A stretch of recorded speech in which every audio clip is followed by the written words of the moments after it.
আমি আরো ধন্যবাদ জানাই বিএনপিকে আমাকে মনোনয়ন না দেবার জন্য।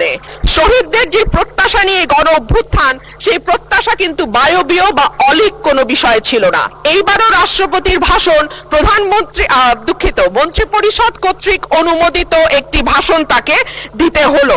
রুমিন ফারহানা, আপনার সময় 10 মিনিট। Thank you. মাননীয় স্পিকার, আপনাকে ধন্যবাদ। মাননীয় স্পিকার, এখন চলছে রাষ্ট্রপতির ভাষণের উপর আলোচনা। বাংলাদেশের সংবিধান অনুযায়ী প্রধানমন্ত্রী এবং প্রধান বিচারপতি নিয়োগ ছাড়া রাষ্ট্রপতিকে আর সকল কিছুই প্রধানমন্ত্রীর পরামর্শক্রমে করতে হয়, এবং প্রধানমন্ত্রী রাষ্ট্রপতিকে কি পরামর্শ দিলেন সেই ব্যাপারেও কোথায় কোনো প্রশ্ন উত্থাপন করা যায় না। সে কারণেই দীর্ঘদিন ধরে রাষ্ট্রপতি এবং প্রধানমন্ত্রীর ক্ষমতার ভারসাম্য আনবার ব্যাপারে বারবার আলোচনা হয়েছে।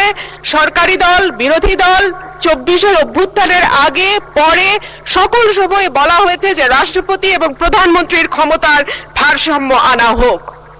বিএনপি তার ভিশন 2030 এবং 31 দফাতেও এই ব্যাপারে সুনির্দিষ্ট প্রস্তাব রেখেছে। মাননীয় স্পিকার, সে কারণেই সঙ্গতভাবে আমাদের একটা এক্সপেকটেশন ছিল যে এইবার রাষ্ট্রপতি মন্ত্রিপরিষদ কর্তৃক অনুমোদিত ভাষণের বাইরে গিয়ে তার নিজের মতন করে ভাষণ দিতে পারবেন, কিন্তু আমরা দেখলাম এইবারও রাষ্ট্রপতির ভাষণ মন্ত্রিপরিষদ কর্তৃক অনুমোদিত একটি ভাষণ তাকে দিতে হলো।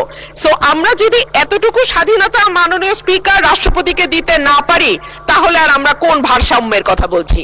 যাই হোক মাননীয় স্পিকার, আমার বক্তব্যের শুরুতেই আমি ধন্যবাদ জানাই মহান রাব্বুল আলামিনের দরবারে, যিনি আমার এই কঠিন যাত্রাকে সহজ করে দিয়েছেন। আমি তারপরে ধন্যবাদ জানাই আমার অসংখ্য নেতাকর্মী, যারা নানান ভাবে বঞ্চিত হয়ে ভয় ভীতির মধ্যে দিয়ে আমার নির্বাচন করেছে, দল থেকে বহিষ্কার হয়েছে, কিন্তু তারা আমাকে ছেড়ে যায় নাই। তাদের সকলের কাছে আমি কৃতজ্ঞ।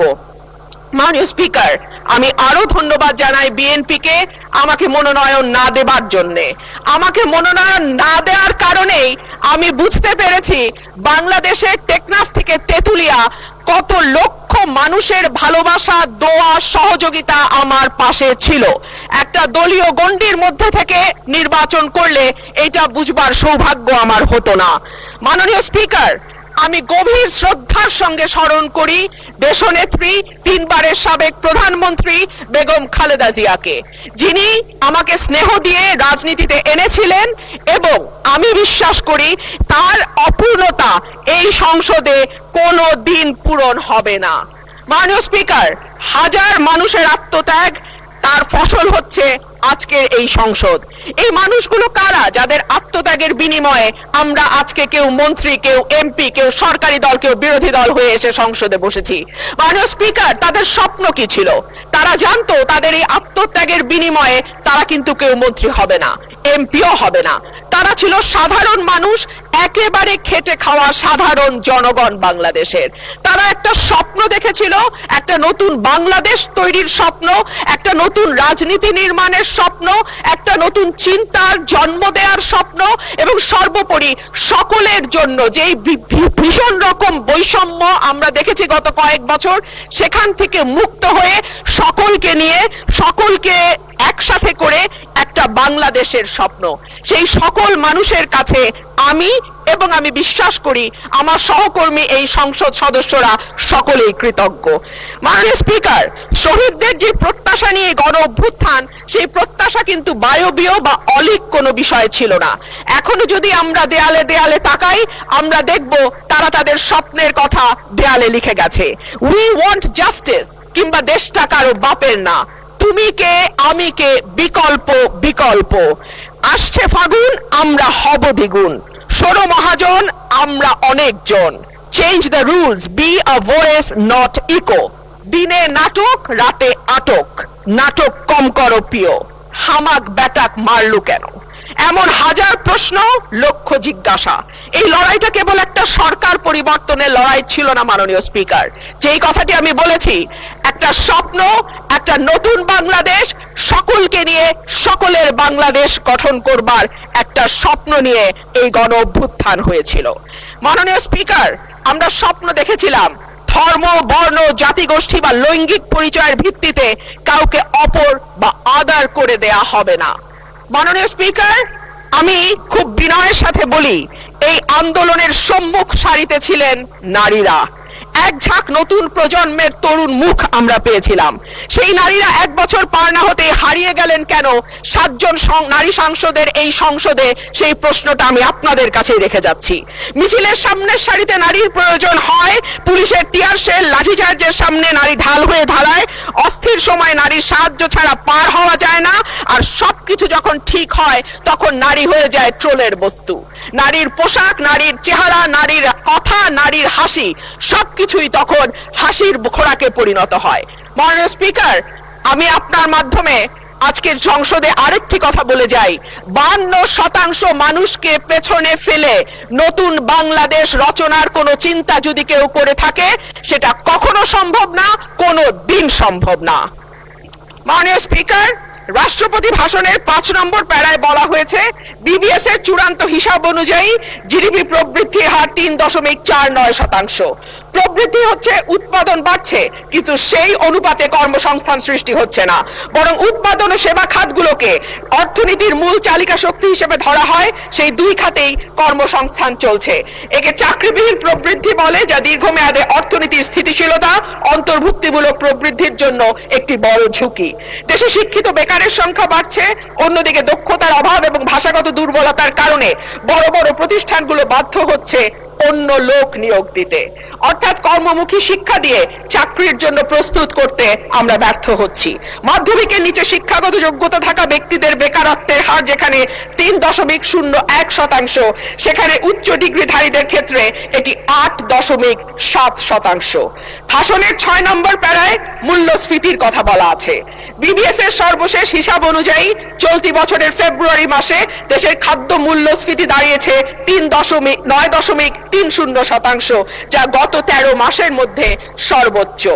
উচ্চ খাদ্য মূল্যস্ফীতির কারণে বিশ্ব ব্যাংকের ঝুঁকিপূর্ণ দেশগুলোর লাল তালিকায় অলরেডি বাংলাদেশের নাম গেছে। এর সরাসরি প্রভাব পড়ে নিম্নবিত্ত এবং মধ্যবিত্ত মানুষের ওপর, যাদের মোট আয়ের 2/3 থেকে অর্ধেক পর্যন্ত খাবার কিনতেই চলে যায়।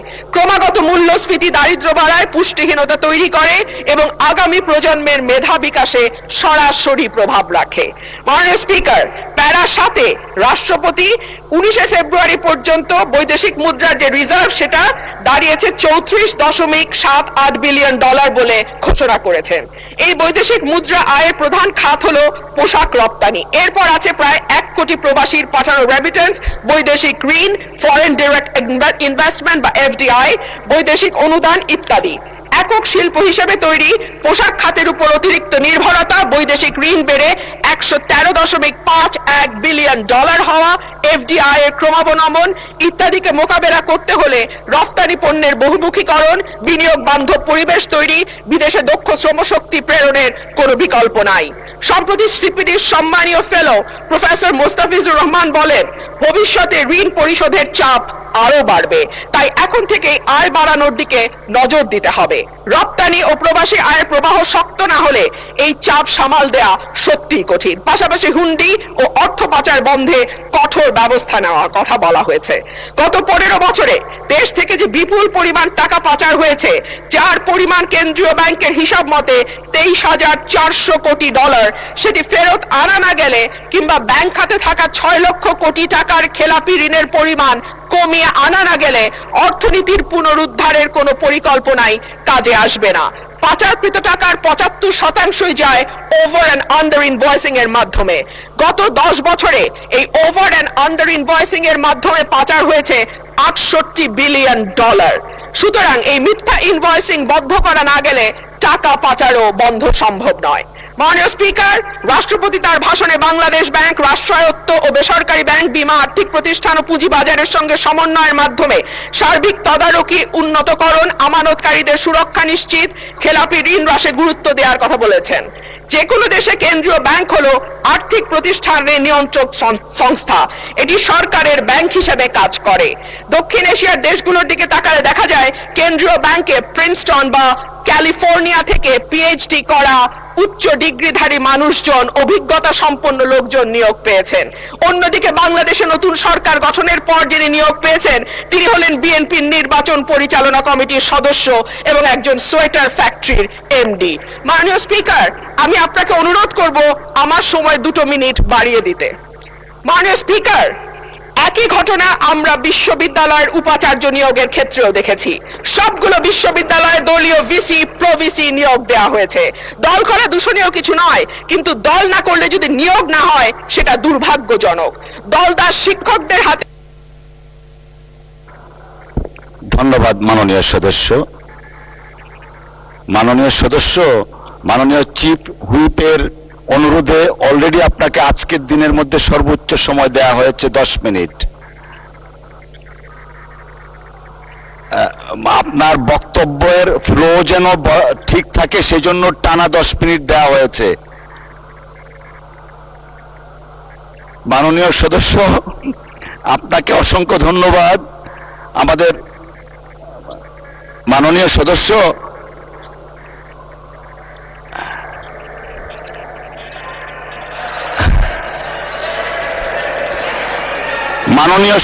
আপনি দয়া করে বসুন। You will have time, next time আপনাকে দেয়া হবে। এখন আমরা let us continue our business. I humbly request you to take your seat. Thank you.